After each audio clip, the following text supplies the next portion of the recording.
எனக்கு பிறந்ததுலேருந்தே விஜய்னா ரொம்ப பிடிக்கும். அவர் கட்சியில் வர்றதுக்கு முன்னாடியும் கிடையாது, குழந்தையா இருக்கும் போதே விஜயை பார்த்து பார்த்து வளர்ந்த ஆள் நான். அப்படி இருக்கும் போதே விஜயை நான் விட்டு கொடுக்க மாட்டேன். எனக்கு நேற்று நைட்டு இன்னைக்கு காலையில் வரைக்கும் எழுந்துக்க முடியாமல் இருந்தேன். ஆனால் விஜய்க்காக எழுந்தது இன்னைக்கு ஜுரமே காணாம போயிடுச்சு. சொன்னால் யாரும் நம்ப மாட்டாங்க, கண்டிப்பாக நம்ப மாட்டாங்க. ஜுரம் இருக்கிற பொண்ணு இங்கே வந்துட்டு ஜுரம் இல்லாமல் போனால் நம்பவே மாட்டாங்க. ஆனால் அவ்வளோ ஜுரத்துலேருந்து எந்திரிக்க முடியாமல் இருந்து நான் வந்தேன். எனக்கு என்ன ஒரு ஃபீலிங்னா, விஜய் 13 நிமிஷம் பேசுனது இன்னும் கொஞ்சம் நேரம் பேசியிருந்தா இன்னும் நல்லா இருந்திருக்கும். என்ன நான் போட போகிற ஃபர்ஸ்ட் ஓட்டு விஜய்க்கு தான். இப்படி இல்லை, நான் சாக வரைக்குமோ விஜய்க்கு மட்டும்தான் ஓட்டு போட, விஜய்க்கு மட்டும்தான் எல்லாமே செய்வேன்.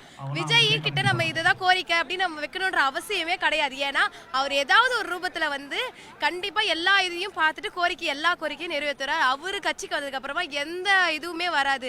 எல்லா மீனவர்களுக்காக இருக்கட்டும், எல்லாருக்குமே எந்த பிரச்சனையும் வராம அவர் கண்டிப்பா வர வைப்பாரு, எனக்கு நம்பிக்கை. தேங்க்யூ. புதுச்சேரியில வந்து ஏன் தமிழக வெற்றி கழகம் வரணும் அப்படின்னு சொல்லி நீங்க நினைக்கிறீங்க? ஆல்ரெடி தமிழக மக்கள் வந்து பல விதத்துல பண்ணிட்டு இருக்காங்க. இந்த ஆட்சி நல்லா இல்லை அப்படின்றதுனால அப்படின்னு அவரு சொல்லி அவர் சொல்றாரு இந்த ஆட்சி சிறப்பா அமையலன்னு. இப்போ நீங்க எதனால தமிழக வெற்றி கழகம் எதனால வந்துன்னா, நம்ம வயசானவங்க அதிகமா இருக்காங்க சொல்ல முடியாது. இப்ப இருக்க ஜென்ரேஷன் யூத் தான் அதிகமா இருக்காங்க. யூத் அதிகமாகிறப்ப விஜய் இங்க வந்தா விஜய் சொல்றது கண்டிப்பா எல்லாரும் செய்வாங்க. அப்படின்ற பட்சத்துல விஜய் வந்தாதான் நல்லது. புதுச்சேரிக்கும் சரி தமிழ்நாடு சரி விஜய் வந்தாதான் நல்லது. கட்சியாவா இல்ல கூட்டணி? ஏன்னா நிறைய பேர் வந்து என்ஆருடைய கூட்டணி வந்து அமைச்சு தமிழக வெற்றி கழகம் அவர் என்னவா பண்ணாலும் சரி, ஆனா விஜய் இருந்தா கண்டிப்பா அது வந்து நல்லா. விஜய்க்குன்ட்டு சம்பளம் தரணும் அப்படின்னு யாருமே யோசிக்க மாட்டாங்க. விஜய்க்குனா ஒண்ணு யாரா இருந்தாலும் வந்து நிப்பாங்க. அவர் 15 நிமிஷம் தான் பேசியிருக்காரு, அதுக்காக இத்தனை கோட்டம் உட்காந்துருக்குன்னா அது காரணம் யாரு?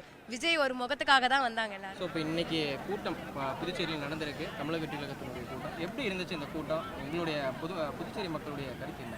ரொம்ப சேஃபாக செக்யூராக செம்மையாக பண்ணியிருந்தாங்க. ஸோ இப்போ போலீஸ் வேறு மாதிரி ப்ரொடெக்ஷன் செம்மையாக பண்ணியிருந்தாங்க. ஸோ ஹேண்ட்ஸ் ஆஃப் அவங்களுக்குலாம். ஸோ இப்போ பெண்களுடைய பாதுகாப்பு எப்படி இருந்தது இந்த கூட்டத்தில்? நல்லாவே இருந்துச்சு.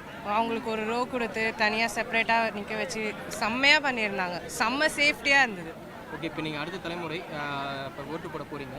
ஸோ அப்படி இருக்கப்போ இப்போ நிறைய மக்கள் வந்து தமிழக வெற்றி கழகம் வந்து புதுச்சேரியிலும் இருக்கணும் அப்படின்ற மாதிரி சொல்லுவாங்க. உங்களுடைய எதிர்பார்ப்பு என்ன? இப்போ ஒரு பாயிண்ட் சொன்னார் இல்லையா தளபதி, ஐடி எம்ப்ளாய்க்காக.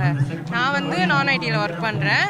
எனக்கு வந்து சரியான சேலரி கிடையாது, ஐடி ஆஃபீஸ் இங்கே கிடையாது. ஸோ நிறைய ஸ்ட்ரகிள்ஸ் ஃபேஸ் பண்ணிட்டேன். இங்கேருந்து எனக்கு ஒரு ஒர்க் வேணும் அப்படின்னா அதுக்காக நான் வந்து சென்னை போகணும், பெங்களூர் போகணும் அப்படின்றது தான். இங்கே எந்த ஃபெசிலிட்டியுமே கிடையாது.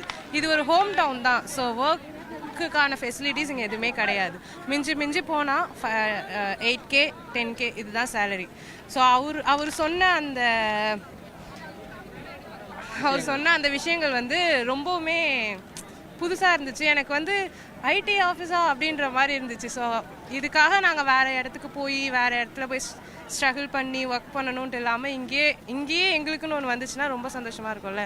ஸோ அதுக்காகவே அவருக்கு ஹேண்ட்ஸ் ஆஃப். கண்டிப்பாக எங்கள் எல்லாரோட்டுமே அவருக்கு மட்டும்தான்.